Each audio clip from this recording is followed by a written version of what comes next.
जैसा कि संभावना थी, बुधवार को फातमी समर्थकों का प्रदर्शन दरभंगा से लेकर मधुबनी तक सामने आया। युवा, बूढ़े, वयस्क सब नारा लगाते बहुउद्देशीय भवन की ओर आ रहे थे। उनकी मांग थी कि फातमी को टिकट दिया जाए। फातमी ने इससे पहले घोषणा कर रखी थी कि 3 अप्रैल को अपने समर्थकों की एक बड़ी सभा करेंगे और उसमें आगे की रणनीति पर चर्चा करेंगे। समर्थक सलाह देंगे कि निर्दलीय लड़ा जाए तो निर्दलीय लड़ा जाएगा, समर्थक कहेंगे कि प्रतीक्षा की जाए तो प्रतीक्षा किया जाएगा। हुआ भी वही। हजारों समर्थकों से खचाखच भरे बहुउद्देशीय भवन में नाराज यादव ने प्रस्ताव रखा कि अभी मधुबनी से महागठबंधन ने प्रत्याशी घोषित नहीं किया है, इसलिए धैर्य का परिचय दिया जाए। इस अवसर पर कद्दावर नेता फातमी ने अपने 3 दशक से अधिक राजद को दिए सेवा की चर्चा करते हुए कहा कि उनको मधुबनी जाने का प्रस्ताव अब्दुल बारी सिद्दीकी ने ही दिया था। इस प्रस्ताव पर लालू यादव से मुंबई के हॉस्पिटल में जाकर बात हुई, सब और सहमति बन गई थी।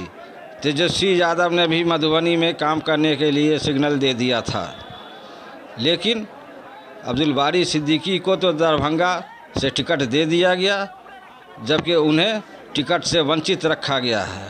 उन्होंने साफ कहा कि चुनाव लड़ के हार जाना अलग बात है, लेकिन टिकट कटना अलग बात है। बड़े भावुक अंदाज में उन्होंने अपनी बात रखी, जिससे समर्थकों के आंसू भी निकल पड़े। उन्होंने साफ साफ कहा कि एक रास्ता बंद होता है तो 10 रास्ते खुल जाते हैं।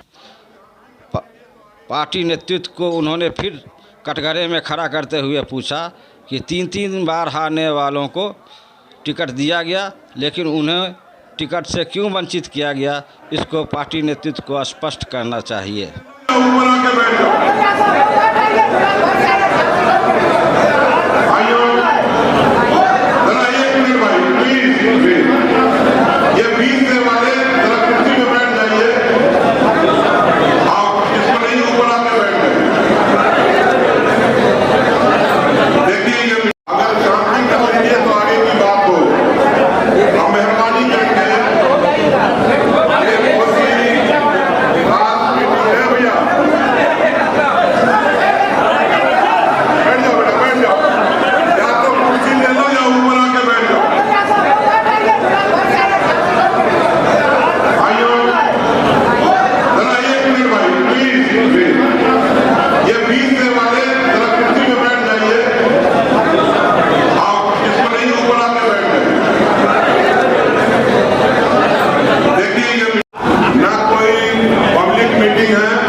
को बुलवाना होगा तो मैं बुलवाऊंगा।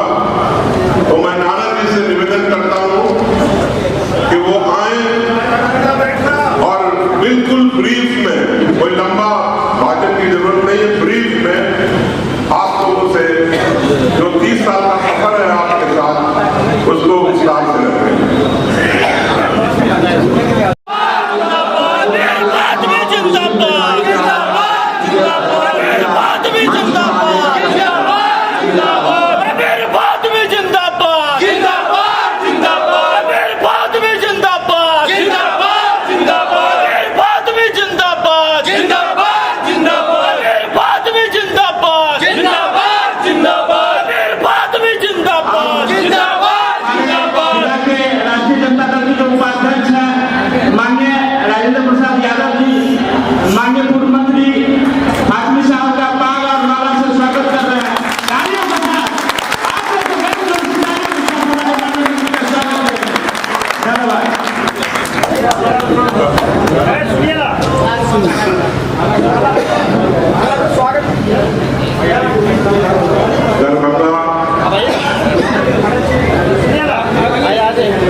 हमारे जिला के राष्ट्रीय जनता दल के नेता और जिला परिषद के अध्यक्ष के पति श्री राम पासवान जी फूलमाला के साथ हमारे मंत्री का स्वागत कर रहे हैं। तालियों के साथ उनका स्वागत कर रहे हैं।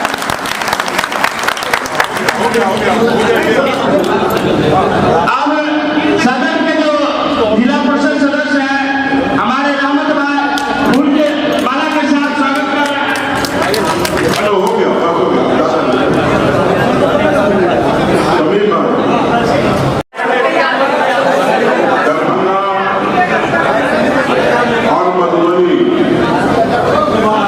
दोनों ही लोकसभा क्षेत्र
थी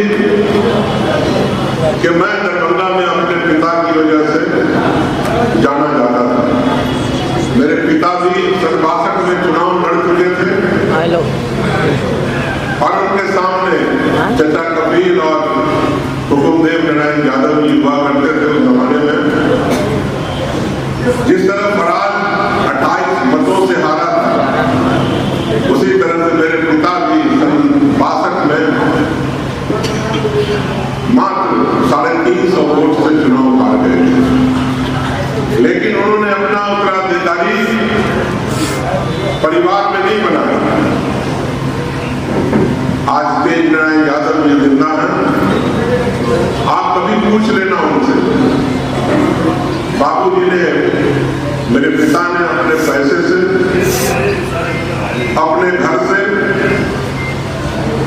उनका राजनीतिक जीवन शुरू किया और तेज नारायण यादव जी को एक नहीं कई बार एमएलए बनवाया, मंत्री बनवाया। मेरे पिता स्वतंत्र पार्टी के तब अध्यक्ष हुआ करते थे और टिकट वही बांटा करते थे दरभंगा। तो बाबूजी को सभी जानते थे। जब मैं पहली मरतबा आया तो लोग मुझे इलियास बाबू का बेटा ही कह करके बताते थे। लेकिन जब मैं आया तो आप यकीन नहीं करेंगे कि मेरा नाम मोहम्मद अली अशरफ फातमी जरूर था, लेकिन मेरे बाबूजी की वजह का कोई विरासत पड़ता कि उसके बाद से लेकर 1991 से लेकर आज तक अली अशरफ फातमी ये कदम कहीं रुके हो। एक मामूली आदमी भी का निमंत्रण, जिसको लोग मामूली समझते हैं, मेरे लिए तो बहुत बड़ा है। अगर किसी गरीब से गरीब आदमी का भी मरने का, हरने का, शादी का, ब्याह का पर्चा अगर मेरे पास पहुंच गया तो अली अशरफ फातमी किसी के घर नहीं गया और एक दिन में 37 शादियां अटेंड करने का, वो भी एक ब्लॉक में नहीं, शहर से शुरू करके पूरे ब्लॉक घूमते हुए। मुझे एक रात याद है कि जब मैं सुबह 6:30 बजे घर पहुंचा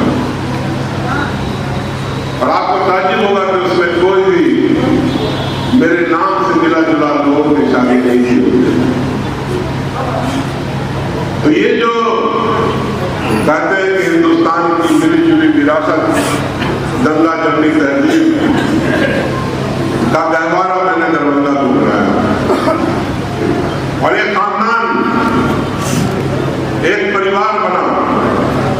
हमारे हाथ में रिश्ते हुए और मैं बराबर करता हूं कि खून के रिश्ते से ज्यादा दोस्ती का रिश्ता हो। मैं मुसाफिर खाने में 2 रुपया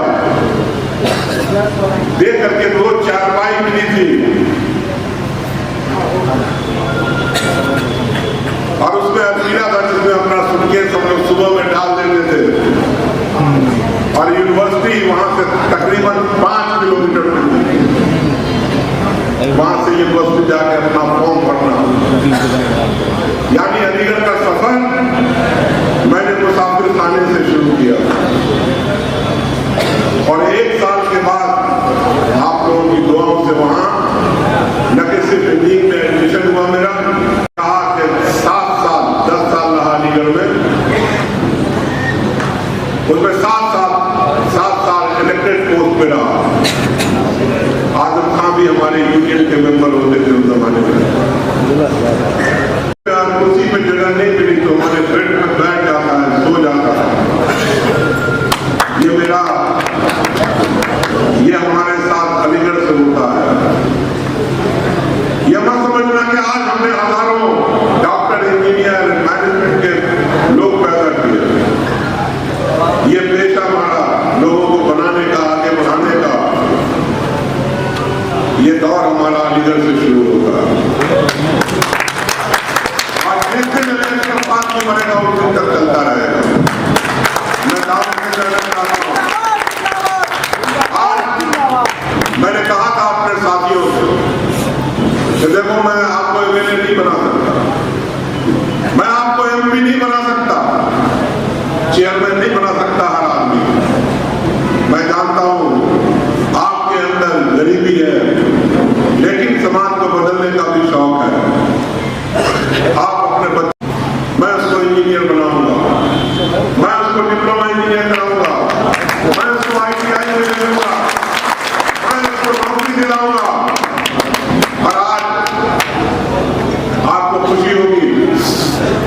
कि हमारे जो साथी, जो दिन रात उठने बैठने वाले, हमारे साथ काम करने वाले लोग हैं, उनके हजारों बच्चे आए। कोई दिल्ली है, कोई बॉम्बे है, कोई कलकत्ता है, कोई गल्फ में है, कोई अमेरिका में है। तो ये सीखा है मैंने कहीं से। राधा यादव जी यहां मौजूद हैं। उनके बच्चे ने मुझे कॉल किया। राधा यादव जी तो कक्षाई के रहने वाली है, तो पॉलिटिकल आदमी है, समाज सेवी है, समाजवादी है, लेकिन का बच्चा तो इनोसेंट है। वो तो पॉलिटिक्स में कभी नहीं रहा कि पापा अगर कहीं दरवाजा एक बंद हो जाता है बंदा को, उससे बड़ा दरवाजा खुल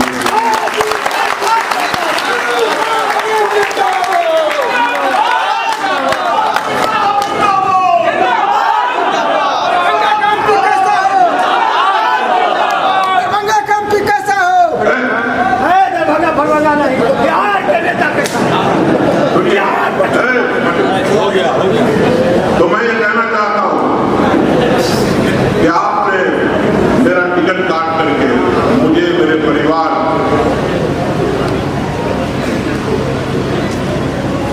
में आप सब बातें कभी अलग मत समझना। सबको आपने एक ऐसी जगह लाके खड़ा कर दिया कि हम मजबूर हों किसी फैसले पे पहुंचने। मैं जानना चाहता हूं पार्टी से कि चले जाने के बाद सबसे सीनियर लीडर अक़लियत का, मुसलमानों का कौन है? कौन है? कौन है जिसने अक़लियत के सवाल को पार्लियामेंट से लेकर और टीवी तक उठाने का काम किया? बताओ मुझे। आप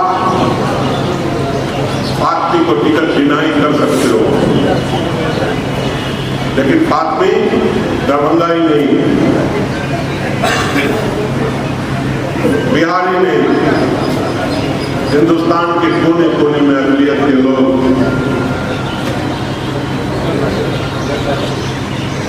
को अजीबोगरीब लग रहा कि आपने अलेशर फातमी का टिकट क्यों काटा गया। मैं जानता हूं, मैं आपसे कह देना चाहता हूं, मैं किसी के पास नहीं गया, लेकिन न जाने कितनी मुस्लिम जमातों ने टीवी के ऊपर, अखबारों में बयान देकर के जानने की कोशिश की है कि क्या बात